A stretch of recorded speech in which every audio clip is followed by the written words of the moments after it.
भारत में ग्रामीण रोजगार की पूरी तस्वीर बदलने वाले हैं। एक नया बिल लाया जा रहा है जो दशकों पुराने कानून की जगह लेगा और इसका सीधा असर लाखों लोगों की जिंदगी पर पड़ेगा। तो चलिए इस बड़े बदलाव की हर परत को खोलकर समझते हैं। तो ये जो नया खाका है इसका नाम है विकसित भारत गारंटी फॉर रोजगार एंड आजीविका मिशन। छोटा करके कहें तो जी राम जी बिल। नाम में तो देखे काफी वजन है ना, पर चलिए देखते हैं कि इसके अंदर क्या है, इसका विजन क्या है और ये जो अभी का सिस्टम है उससे ये कितना अलग होने वाला। अच्छा, किसी भी नई चीज को समझने का सबसे अच्छा तरीका क्या है? यही कि पहले ये जाने कि वो किस पुरानी चीज की जगह ले रही है। तो आखिर मौजूदा कानून में ऐसा क्या था या क्या नहीं था कि इतने बड़े बदलाव की जरूरत आन पड़ी? चलिए इसी सवाल से शुरू करते हैं। देखिए, ग्रामीण रोजगार की गारंटी का ये जो कॉन्सेप्ट है ये कोई आज का नहीं है। इसकी कहानी शुरू होती है 1977 में महाराष्ट्र से। फिर धीरे धीरे आगे बढ़ते हुए 2005 में आया वो बड़ा कानून जिसे सब जानते हैं, मनरेगा। और अब लगभग 2 दशक बाद हम एक बिल्कुल नए चैप्टर की तरफ बढ़ रहे हैं। तो फिर वही सवाल कि आखिर ये बदलाव क्यों? देखिए, बिल के अपने दस्तावेज में ही इसका जवाब छिपा है। बनाने वालों का तर्क सीधा है, भाई आज का ग्रामीण भारत बदल चुका है, वहां की अर्थव्यवस्था बदल रही है, लोगों की उम्मीदें, उनकी आकांक्षाएं बढ़ गई हैं। तो अब एक ऐसे नए ट्रांसफॉर्मेटिव अप्रोच की जरूरत है जो विकसित भारत @047 के बड़े विजन के साथ कदम से कदम मिलाकर चल सके। ठीक है, तो थ्योरी तो समझ आ गई। अब आते हैं मुद्दे की बात पर। असल में जमीन पर ग्रामीण परिवारों के लिए और वहां होने वाले काम के लिए क्या बदलने वाला है? चलिए इसके सबसे बड़े और सबसे जरूरी बदलावों को एक एक करके देखते हैं। अगर मनरेगा और इस नए बिल को आमने सामने रखें तो 3 बहुत बड़े अंतर साफ दिखते हैं। पहला, काम के दिन बढ़ रहे हैं। दूसरा, अब किस तरह के काम होंगे उसका पूरा फोकस बदल रहा है। और तीसरा, एक ऐसा नया नियम जोड़ा जा रहा है जिस पर शायद सबसे ज्यादा चर्चा होगी, वो है एक मौसमी रोक या पीक सीजन पॉज। और ये है इस बिल की हेडलाइन, वो नंबर जो हर जगह चर्चा में है, 125।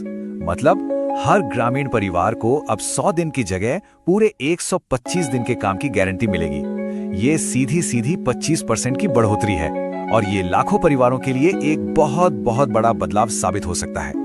लेकिन रुकिए, कहानी सिर्फ बढ़े हुए दिनों की नहीं है। इसमें कुछ और भी बहुत जरूरी बातें हैं, जैसे कि पीक सीजन पॉज। इसका मतलब है कि जब खेती का काम जोरों पर होगा, जैसे बुआई या कटाई का समय, तो सरकार 60 दिन तक के लिए इस स्कीम के तहत काम रोक सकती है। क्यों? ताकि खेतों में काम करने के लिए मजदूरों की कमी न हो।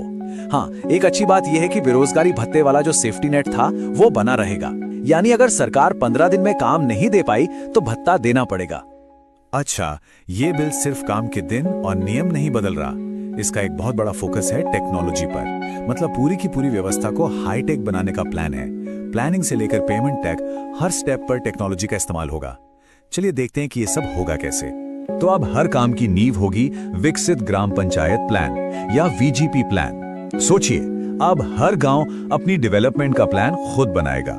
और ये सिर्फ कागज पर बनी कोई योजना नहीं होगी, नहीं, ये GIS मैपिंग यानी डिजिटल नक्शों और असली डेटा के आधार पर बनेगी।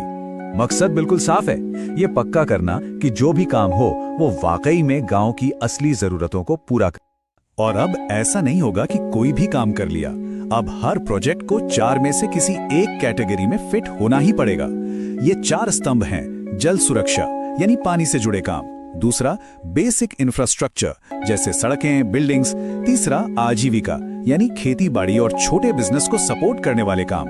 और चौथा, आपदा प्रबंधन। तो मतलब साफ है, अब फोकस सिर्फ लोगों को काम देने पर नहीं, बल्कि गांव में लॉन्ग टर्म ड्यूरेबल एसेट्स बनाने पर होगा। ऐसी संपत्ति जो सालों साल काम आए। और इस पूरे सिस्टम में ट्रांसपेरेंसी यानी पारदर्शिता कैसे आएगी? जवाब है टेक्नोलॉजी। अब सब कुछ डिजिटल होने वाला है। मजदूरों की हाजिरी के लिए बायोमेट्रिक, काम कहां तक पहुंचा ये देखने के लिए जियो टैगिंग, और मैनेजमेंट के लिए मोबाइल एप्स और रियल टाइम डैशबोर्ड। यहां तक कि AI का भी इस्तेमाल होगा फ्रॉड पकड़ने के लिए। कल्पना कीजिए, हर एक चीज को रियल टाइम में ट्रैक किया जा सकेगा।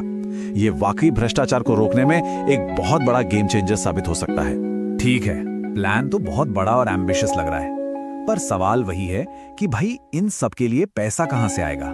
फंडिंग का मॉडल क्या होगा और इसका अल्टीमेट गोल, इसकी बड़ी पिक्चर क्या है। चलिए अब इसे समझते हैं। तो फंडिंग का जो मॉडल है वो एक तरह का शेयरिंग पैटर्न है केंद्र और राज्य सरकारों के बीच।